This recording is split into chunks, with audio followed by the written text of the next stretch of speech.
Dubai সফরে গিয়ে কি এমন করলেন মিষ্টি জান্নাত যে 127 জনের নামে একসাথে আইনি ব্যবস্থা নিচ্ছেন। সোশ্যাল মিডিয়ায় দেয়া তার এক পোস্টে তোলপাড় নেটপাড়া। অভিনেত্রীর হুঁশিয়ারি, এবার কাউকে ছাড় নয়। কে আছে সেই তালিকায়? অপেক্ষায় ভক্তরা, কাঁপছে ট্রোলকারীরা। ঢাকায় সিনেমার আলোচিত মুখ মিষ্টি জান্নাত। কখনো প্রেম, কখনো বিয়ের গুঞ্জন, নানা কারণে নেট দুনিয়ায় আলোচনায় থাকেন তিনি। তবে এবার আলোচনার কারণ একটু ভিন্ন।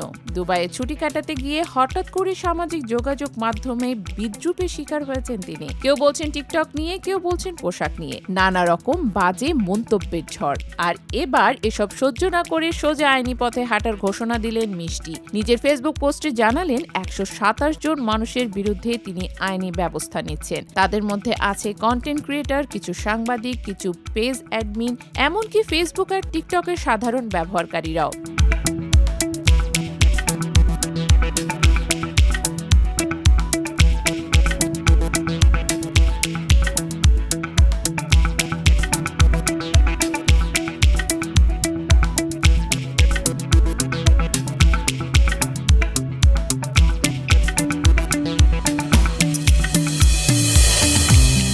প্রত্যেকের মন্তব্য, স্ক্রিনশট আর লিঙ্ক এখন তার আইনজীবী ও পরিবারের হাতে। মিষ্টি জান্নাত লেখেন, একটা চক্র পেছনে লেগেই আছে, সুযোগ পেলেই আমার নামে বাজে কথা ছড়ায়।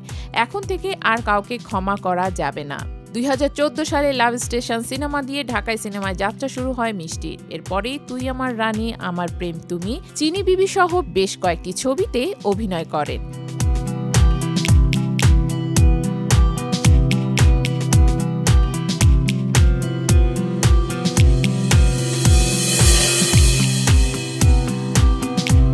তবে রঙিন দুনিয়ার মানুষ মানেই সবার নিশানায় থাকা, এইটাই যেন মিষ্টি জান্নাত হাড়ে হাড়ে টের পাচ্ছেন। ফেসবুকে কিছু পোস্ট করলেই সেখানে ঢুকে পড়েন অশালীন ও কূট মন্তব্য।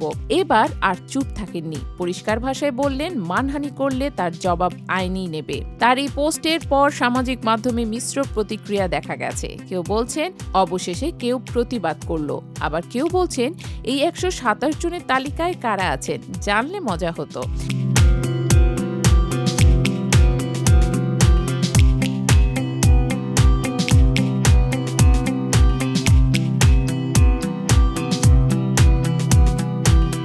নেটিজেনদের অনেকেই মনে করছেন তারকারা এতদিন এসব বিষয়কে এড়িয়ে গেছেন বলেই অনলাইনে বাজে মন্তব্যকারীরা সাহস পেয়েছে। মিষ্টি জান্নাতের পদক্ষেপ যদি সফল হয়, তবে অনেকেই সাহস পাবে সোশ্যাল মিডিয়ায় অপমানের বিরুদ্ধে দাঁড়াতে।